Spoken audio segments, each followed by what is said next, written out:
Okay. That's awesome. If you want to ask if you want to marry him.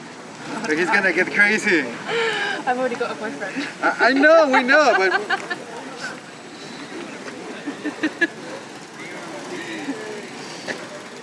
Is he going to pick up to do this?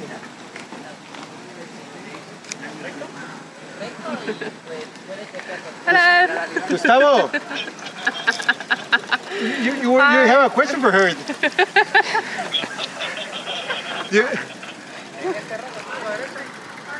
Talk to him. Hiya, you okay? Is he racing? Yeah. No, he was supposed to, but... Okay. Do you have a question to ask her? He's got shy. We got shy, man! He's like, oh, the signal. Hey, Gus, take care, man. Te estamos viendo. Saludos, Gus. And now my selfie. There's a 700 right here. What are you? Thank you. Perfect. And Good luck. break it tomorrow. Yeah, you too. All right, have a good one. I don't think I've had a marriage proposal before.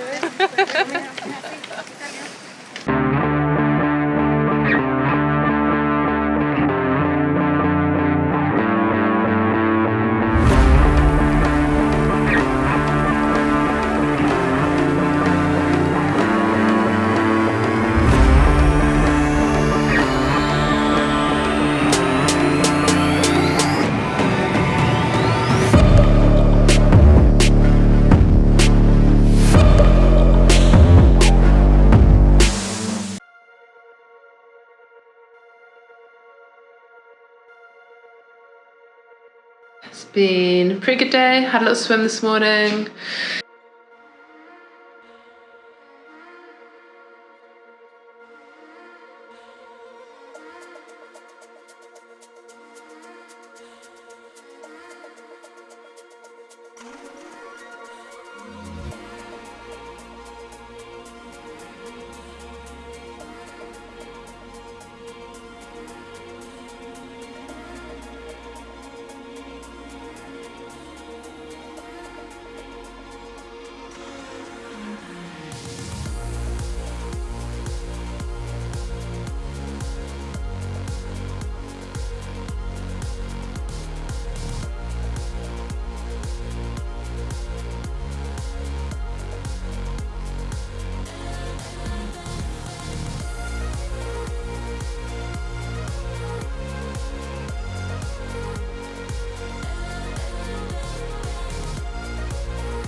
So, some post-race reflections.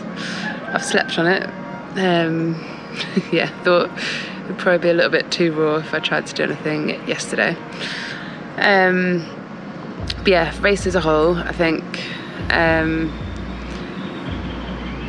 it's a really tough one to come and do by yourself. Like logistically, it's quite challenging of like split transitions, stuff spread out a bit.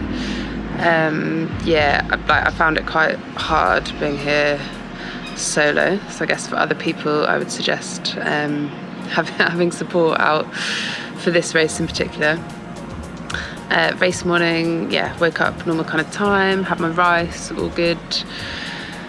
Managed to get a taxi with Mark, who's actually one of the guys I used to coach, who was also out here racing. And that got us down, because basically the other way of getting down there was trying to get some of the hotel shuttles, but all of them were quite far enough from me that I didn't want to do that. But that got us down nice and early, sorted bike out, all the stuff from T1, and then we queued to get in the shuttles to take us to the swim start, because it's point to point, so you get shuttled 4k up the road.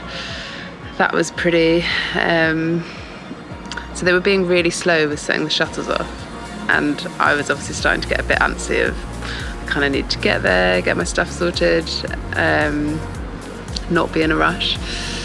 This is getting to like 6:30 at this point, and they'd said it takes like 15 minutes for the shuttles, which so I was like, if I only get there at 1:45, then I've basically got 5 minutes to walk down and then get ready. But anyway, then a guy came onto the bus and basically said, oh, we're delaying the start by 30 minutes. That's why it's taking a while, so that sort of made sense. Relaxed a little bit, got down there, and then we got down there and we're like, oh, I've actually got quite a while now. But yeah, got down to the front, and then we were just waiting, got to almost 7:30, and they made another announcement the initial announcement was there's going to be a swim, you can all get ready, just no in-water warm-up for the pros. And basically they'd moved the boys in to try and stay close to the boys because it was quite choppy, though it didn't actually look that bad, but I'm sure there was other stuff going on. Then they told us that there was going to be a pro swim but not an age group swim, and then they were like, oh, there's no pro swim either. So having sat about for over an hour at that point, and at this point we're now 45 minutes after when the race was meant to start, they then said, oh, we'll organise like a pro only bus to get you back to T1 because it'll be a time trial start. So that was then a bit faffy. Got back, there was then a bit more waiting around, waiting to hear how they were starting us, when they were starting us. But yeah, it was then a stand by your bike, they blow a whistle every 15 seconds, you run up to the mountain line and then off you go. So yeah, I've never actually done a race with no swim like that, and it's quite, I don't like it, obviously I'm usually the one that would celebrate there being no swim, but it's not really a triathlon without the swim, so that was annoying. Anyway, got onto the bike, initially felt alright. I passed Svenja and Gritza, who'd started ahead of me because the start numbers probably within 10k, and felt alright, not amazing, didn't feel as good as Kona, but it was just trying to keep around the sort of target power. That first lap kind of just felt like headwind the whole way around, to be honest. There was no lead moto, it was pretty lonely. I just from quite soon in, I was finding it quite mentally tough, to be honest, and I don't know whether part of that's all the 2 hours of hanging around at the beginning, maybe I only had one extra gel that I could take, so maybe a little bit underfueled by that point, but I kind of had that in mind, so I was trying to take on my carb drink a bit earlier. And then from quite quickly, I reckon halfway through the first lap, it was pretty obvious that my legs were just not having a good day. So I was then back at pretty rubbish power, and trying to do everything to just mentally keep myself going.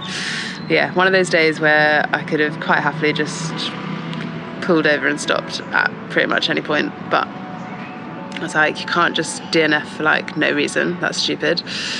So kept myself going, just tried to really focus on being aero, because I was if I've not got any power, then I'll make the most of being aero. So I knew I was riding sort of okay for not having any power, because I was I caught a few of the pro men, but it was annoying because it was actually relatively good conditions, so I probably could have gone quite fast had I had a good day. And it was hot, the aid stations were pretty tough when you got into laps 2 and 3, with some of the age groupers, of just the aid stations weren't very long, so basically if you missed that first water, that was kind of it. First aid stations I've ever had though where it's been ice cold water, which you needed, but really that was really good. But I had a couple of aid stations where I nearly crashed because an age group in front of me just came to a complete stop. Anyway, all fine, survived, got round, dropped a bottle on some of the rough bits of road, but that was my fault. It was the one time I forgot to tape my little torpedo bottle on, so that's on me. And yeah, got to the end of the bike and I was like, oh, thank God, done with that. And yeah, basically like immediately as soon as I started running into the little change tent, I was like, well, I can feel my Achilles already, so that's not great. And yeah, I was like, I'll start running, see what happens. I was in the lead at that point. I had 5 minutes on Svenja, 10 minutes on Goritza. And yeah, just gave it 6k, wasn't warming up, was still really sore. And I was like, well, I can't even run properly at this point. Getting rained on now, could have done with this yesterday. I'm gonna move inside. Yeah, at that point it was just like, I can't even run well.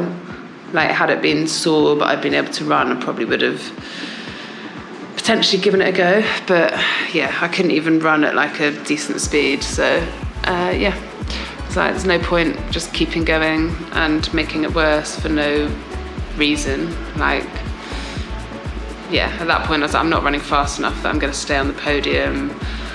I'm going to definitely do more damage. So yeah, made the decision to pull the plug.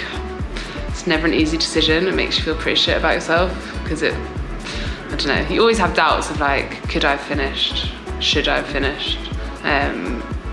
Yeah, like I know it was the right decision, but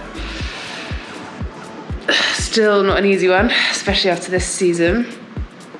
So yeah, it's basically back to the drawing board now of trying to sort out whatever's going on lower leg wise. And try and have a good winter block, and hopefully 2024 will be better. Because yeah, 2023 has been shit. So yeah, hasn't been a good year at all from a triathlon perspective.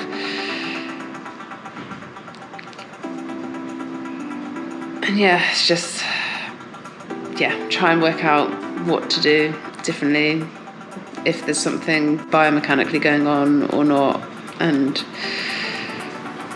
come back fighting for next year.